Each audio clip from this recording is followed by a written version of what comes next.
compliments to the chef. I lured him from the Royal in Birmingham and helped him devise a menu, very much with optimum geriatric health in mind. Low fat, additive-free, preservative-free. Taste-free. Very tasty. Because, you see, I maintain that being a geriatric doesn't have to mean letting oneself go. Oh, no, I couldn't agree more. Ladies and gentlemen, I have an announcement. Now, as you may know, Mr. White is 73 years young today. So at 3 p.m. this afternoon, there will be a birthday party in the salon.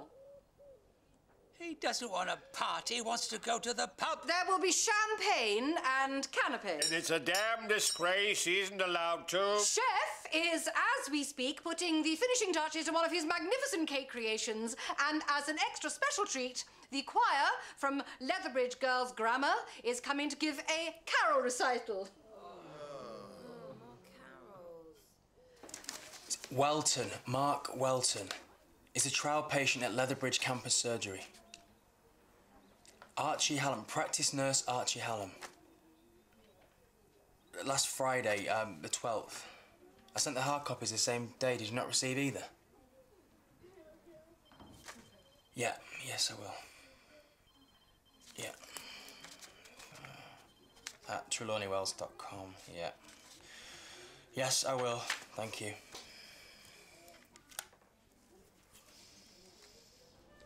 The keys are kept by the caretaker, but Chalky tells us there's a spare set in the Commandant's office. Wally has downloaded the manual from his computer. Invaluable work, Wally.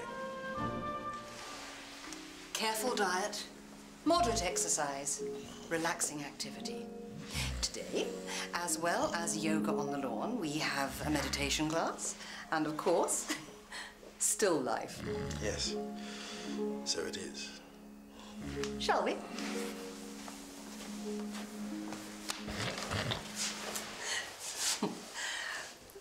For the majority of our guests, this is what I like to think of as their last voyage. My job is to see that their crossing is as calm and tranquil and as long as possible. Wouldn't do to lose any of them overboard due to overexcitement. I'm so glad we agree. Would you like to pop in on the meditation and relaxation class? Let's not spoil their mood.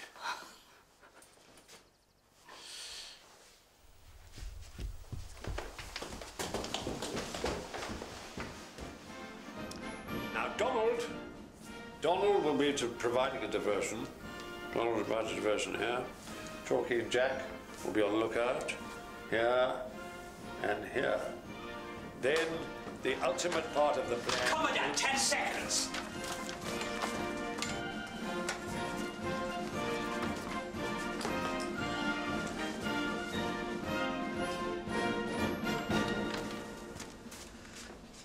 What are you doing here? There's no class scheduled. Quiet rehearsal. Oh. And what is Mr. White doing here, given he is mute? He's the conductor.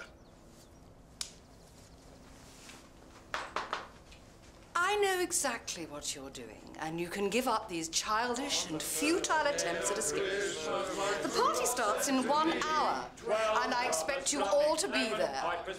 You will drink the champagne, and you'll eat the canapes that Chef has spent all day preparing. You will blow out the candles on your cake. And the rest of you... Steady, Agnes. You will eat it, and you will enjoy yourself! I insist upon you all enjoying yourself!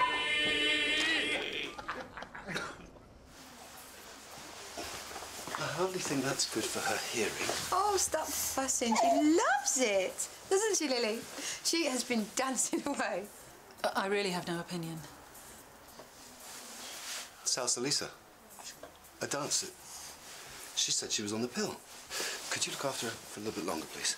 Where are you going? Well, there can't be that many salsa teachers called Lisa in Leatherbridge, can there?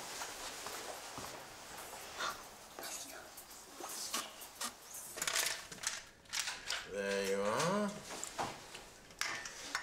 damn you, Agnes. I've no idea what it is, and it smells like gentleman's balm, but you obviously have great faith in its restorative properties. Chrysanthemum and lavender infusion. Our guests find it very calming. I'm sorry you had to witness that, Heston, but Roger Wilton has been a thorn in my side ever since he got here.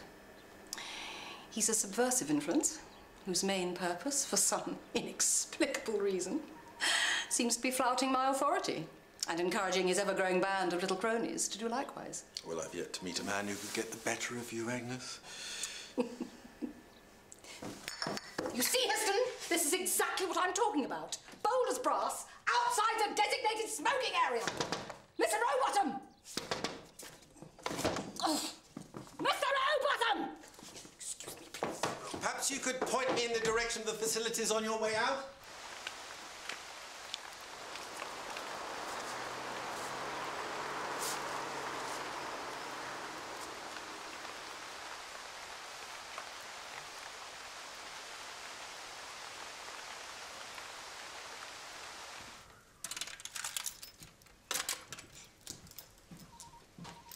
Good afternoon. Just a second. While I understand the desire for a good pint, don't you think this is a bit over the top? If you're that hell-bent on going, wouldn't it be easier just to order a taxi? We wouldn't have got past the front gate. I ask you, grown men being reduced to the state of malcontent teenagers. Be fearful, Dr. Heston Carter, for if we can measure a society by the way it treats its helpless members, then there's little hope for any of us. A chilling thought. So, I hope I can rely on you Well, turning a blind eye is one thing, but being an accessory to grand theft, auto and toad-like capers around the countryside is quite frankly irresponsible. And besides, Agnes is my ex-colleague. Don't waste your sympathies on her. She worries about your health. She worries about her mortality rates. You know, only about half this lot actually need permanent nursing care. The rest got tidied away by their families when they became too much like hard work. Take Chalky. Chalky, he's as sane as you or I. Just because he wants to stop talking doesn't mean he's demented. And Donald's diabetes could be managed at home if his daughters weren't too busy with their own lives. Pay him a visit once a month, give themselves a slap on the back for being dutiful. And you? I spent 40 years freelancing for the government. Family wasn't in the job spec. No regrets. Thought I had another 20 years in me when they pensioned me off. Turns out they were right and I was wrong. Dodgy ticker. So here I am. Well, at the risk of stating the blindingly obvious, if it's as bad as all that, why don't you just leave? Leave? I'm having far too much fun. And Frick is such a deeply rewarding adversary. This isn't about the pub. If I'd wanted to organise a breakout from this place, do you really think it would have taken me 4 weeks? Then what is it about? You should have seen this lot when I arrived. Donald had all but given up. Chalky was sitting in a chair waiting to die. This is about giving the poor blighters something to live for. Getting the better of tin-pot tyrants like Agnes Frick with her petty rules and tyrannies is what's keeping them going. And keeping them going is keeping me going. You want my advice about the drugs trials? You sure you're asking the right person? Yes. Go on then. I saw a trial patient with side effects, which I had some concerns about. What kind of concerns? Well, I reported it straight away, in duplicate, right, hard copies and everything. And then I called them this morning, and they said they'd never received it. Everyone says I'm paranoid. It's probably in the bottom of someone's in tray. But Archie, if you've got doubts about the drugs trials, there are channels that you could and you should go through. Yeah, I know, but what if it's not that simple? Well, what's complicated?